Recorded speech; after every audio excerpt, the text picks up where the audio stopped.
श्री शिवाय नमस्तुभ्यम। हर हर महादेव।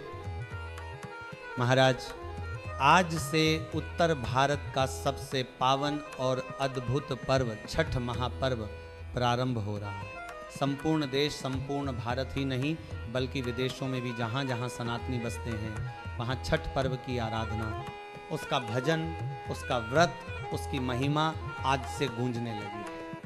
हमारे महाराज दुनिया के सारे व्रत कभी 12 घंटे के होते हैं, कभी 14 घंटे के, कभी 18 घंटे के, कभी 24 घंटे के, लेकिन भारत की इस पुण्य भूमि पर जो छठ माता का व्रत है, जो षष्ठी माता का ये तप है, वह 36 घंटे का व्रत होता है।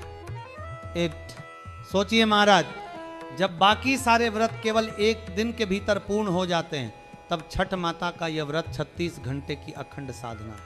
बिना जल, बिना अन्न के, केवल श्रद्धा, भक्ति और सूर्य की उपासना के सहारे। यही तो भारत की पहचान है, यही तो हमारी परंपरा का तेज है। आज से माता छठ की पूजन आरंभ होती है और यह पूजन धीरे धीरे बढ़ते हुए श्रद्धा और नियम के साथ सूर्यास्त के अर्घ्य तक और फिर उगते सूर्य के अर्घ्य तक पहुंचती है। डूबते सूर्य को अर्घ देना, उगते सूर्य को अर्घ देना, माता षष्ठी का यह व्रत करना, यह केवल पूजा नहीं, ये तो आत्मा का सूर्य से मिलन है, भक्त और भगवान के बीच का संवाद है। वे महाराज, यह छठ का पर्व केवल बिहार या उत्तर प्रदेश का पर्व नहीं है, यह तो एकता की शिक्षा देने वाला पर्व है। देखो ना, जब छठ आती है तो लोग अपने काम, व्यापार, दुकान, मकान, शहर सब छोड़कर अपने गांवों की ओर भागते हैं। ट्रेनें भर जाती हैं, बसें भर जाती हैं, रास्ते गूंजते हैं, जय छठी मैया, छठी मैया की जय। क्यों? क्योंकि छठ पर्व हमें सिखाता है कि जब तक परिवार, समाज और संस्कार एकजुट रहेंगे तब तक कोई शक्ति हमें झुका नहीं सकती। इसीलिए मैं पूरे प्रेम और भक्ति से संपूर्ण भारत भूमि के सभी सनातनियों को छठ पर्व की हार्दिक बधाई देता हूँ। माता षष्ठी का यह व्रत, सूर्य देव की यह उपासना आप सभी के जीवन में प्रकाश, शांति और संपन्नता का दीपक जलाए। अब सुनिए महाराज, मेरे शंकर भगवान की गोद में कार्तिकेय जी विराजमान हैं। मेरे शंकर भगवान की गोद में स्वयं श्री गणेश जी विराजमान हैं। मेरे शंकर भगवान अपनी गोद में अशोक सुंदरी को भी स्नेहपूर्वक रखे हुए हैं। मेरे शंकर भगवान अपने तन पर अपनी 5 दिव्य कन्याओं जया, विश्रा, शामली, दतली और देव को भी धारण किए हुए हैं। बारमिन महाराज, मेरे शंकर भगवान अपने गले में वासुकी नाग को धारण करते हैं।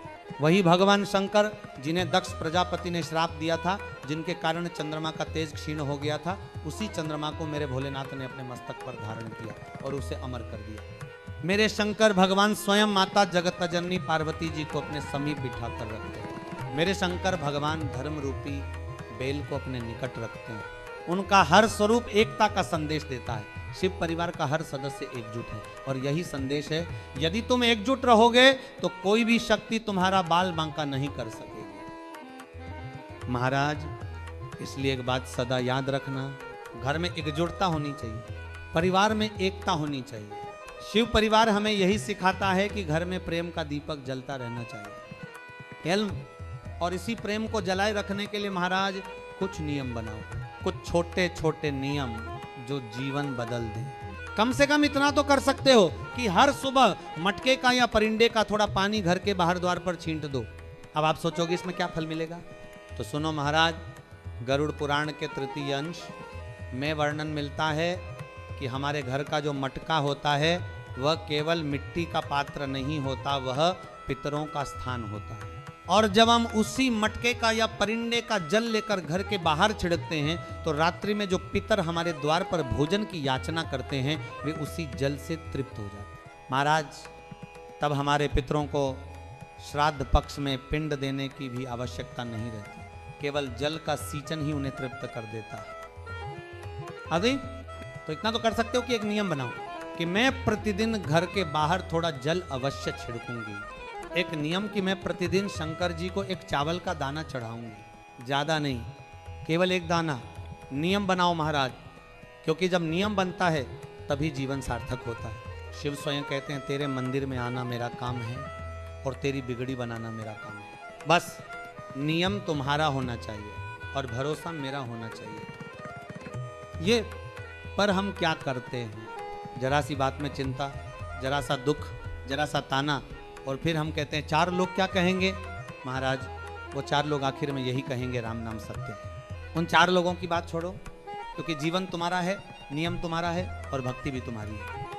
अमल शिव महापुराण कहती है किसी भी छठ के दिन, चाहे अंधेरी की छठ हो या उजाले की, यदि कोई भक्त सदानंद कार्तिकेय महाराज का नाम लेकर 6 बेलपत्र, 6 दुर्वा, 6 पुष्प और 6 अक्षत दाने शंकर भगवान की जलाधारी पर समर्पित करे तो महाराज उसके जीवन का कोई भी कर्ज, कोई भी ऋण 3 महीने में चुक जाता है। पर साथ में परिश्रम भी आवश्यक है, मेहनत भी जरूरी है, क्योंकि केवल पूजा करने से नहीं, पूजा और प्रयास के संगम से ही चमत्कार होता है। एवं दुनिया आधी बात सुनती है महाराज। हम कहते हैं बेलपत्र पर शहद लगाकर चढ़ाओ, लोग कहते हैं बस इतना ही काफ़ी है, पर हम कहते हैं बेलपत्र चढ़ाओ और परिश्रम भी करो। यही शिव का तत्व है, श्रद्धा और श्रम का मेल। जो छठ के दिन स्कंदेश्वर बाबा, कार्तिकेय महाराज या षडानंद कार्तिकेय का नाम लेकर बेलपत्र समर्पित करता है, उसके जीवन में आर्थिक संकट मिट जाते हैं और मेहनत का फल मिलने लगता है। महाराज दुख तो आएगा जैसे सुख आया था, पर दुख भी जाएगा। इसलिए कहो मेरा शंभु, मेरा शंकर, मेरा त्रिकालदर्शी, मेरा कैलाशी, मेरा अविनाशी, मेरा शिव, मेरा दुख काट। अब बेटों से एक निवेदन, पिता वह संपत्ति है जो एक बार चली जाए तो समझ लेना तिजोरी खाली हो गई। पिता वह दौलत है जो जीवन का सबसे बड़ा आधार है। अपने पिता से कभी ये मत कहना आपसे अच्छा मैं जानता हूँ, क्योंकि पिता ने अपना सारा जीवन तुम्हें बनाने में लगा दिया। वो भूखे रहे